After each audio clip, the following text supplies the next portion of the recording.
శాంతి చర్చలు అనేది వాస్తవానికి నిర్వహించవలసిన బాధ్యత ప్రభుత్వానిదే. ప్రభుత్వం ఇతర దేశాలతో ఉన్న సరిహద్దుల దగ్గర యుద్ధం జరిపినప్పుడేమో తన అధికారాన్ని తనకు తోచిన విధంగా వాడుకోవచ్చు. అక్కడ కూడా కొన్ని అంతర్జాతీయ ఒప్పందాలు ఉంటాయి, వాటిని పాటించక తప్పదు. నిస్సహాయులను, సాధారణ పౌరులను వాళ్ళ జోలికి పోకూడదనే నియమాలు ఉంటాయి. అంత అంతర్జాతీయంగా ఒక దేశాల మధ్య యుద్ధంలోనే అంత జాగ్రత్తలు పాటించాలన్నప్పుడు ఒక దేశం తన సరిహద్దుల లోపల పౌరుల విషయంలో అధికారాన్ని ఎట్లా వాడాలనే విషయంలో ఇంకా ఎక్కువ నిబంధనలు ఉంటాయి. ప్రభుత్వం తన ఇష్టానుసారంగా అధికారాన్ని వాడటానికి వీల్లేదు. చట్టం ఏం చెప్తుందంటే సొంత రక్షణ కోసం, ఆత్మరక్షణ కోసమైనా ఎవరిని చంపే అధికారం ప్రభుత్వ యంత్రాంగానికి లేదు. అట్లా చంపటం నేరమే. అది అట్లా చంపినటువంటి వాళ్ళను ముందు కేసు నడిపి నేరం చేయలేదు, ఆత్మరక్షణకు అనివార్యమే చంపిండని తేలితే తప్ప అటువంటి వాళ్ళను వదిలిపెట్టడానికి వీల్లేదు. ఇంత స్పష్టంగా చట్టం చెప్తుండగా ఇవాళ మీదబడి కాల్చి చంపుతాము అని ప్రకటించటం ఇది చాలా అన్యాయం, ఇది రాజ్యాంగ వ్యతిరేకం, ఇది చట్ట వ్యతిరేకం. కాబట్టి తప్పనిసరిగా ప్రభుత్వం వాళ్ళు చర్చలు జరుపుతామని ప్రతిపక్షం అన్నప్పుడు, మాట్లాడుతాము అన్నీ శాంతియుతంగా పరిష్కరించుకుందామని అన్నప్పుడు ఆ బాటలో సాగవలసిన బాధ్యత ప్రభుత్వం మీద ఉంది.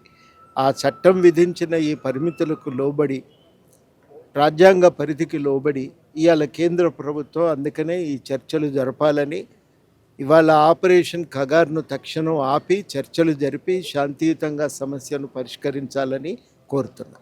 ఇటు నక్సలైట్ల డెవలప్మెంట్ ఆపుతున్న నక్సలైట్ అంటే ఆదివాసుల డెవలప్మెంట్ ఆపుతున్న నక్సలైట్లు అందుకని ఎన్కౌంటర్ చేస్తున్నామని చెప్పి బీజేపీ పార్టీ. ఏది నువ్వు ఆదివాసులు అభివృద్ధిని ఆపుతారని మీకు అనిపించి చర్యలు తీసుకోవాల్సి వస్తే దేని ప్రకారం చర్యలు తీసుకుంటారు?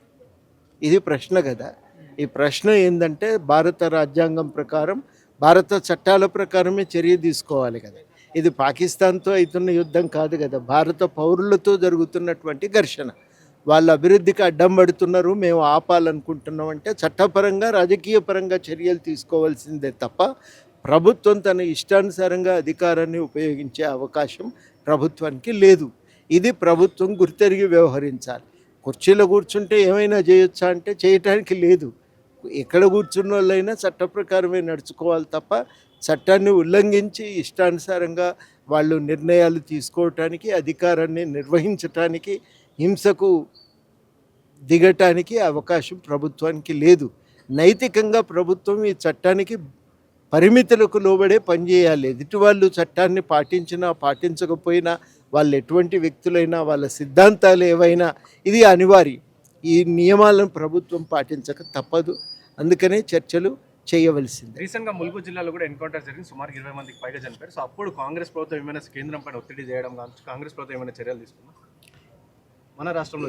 ఎవరి మీదైనా ఇప్పుడు రాష్ట్ర ప్రభుత్వం మన పరిధిలో, మన రాష్ట్ర సరిహద్దుల్లో జరిగినవి కావు, అవతల జరిగినవి ఏవైనా అది రాష్ట్ర ప్రభుత్వం తన బాధ్యతగా కేంద్రంతో కూడా ఒక మాట చెప్పాలని మనం అందరం అడుగుతూనే ఉన్నాం కదా.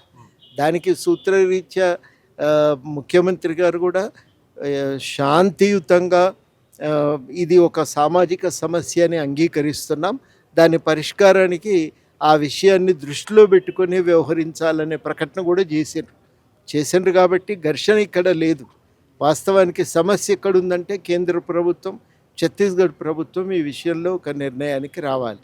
అందుకని కేంద్ర ప్రభుత్వమే పూనుకొని చర్చలకు తోవను సాఫ్ చేయాలి. అవి ఏదన్నా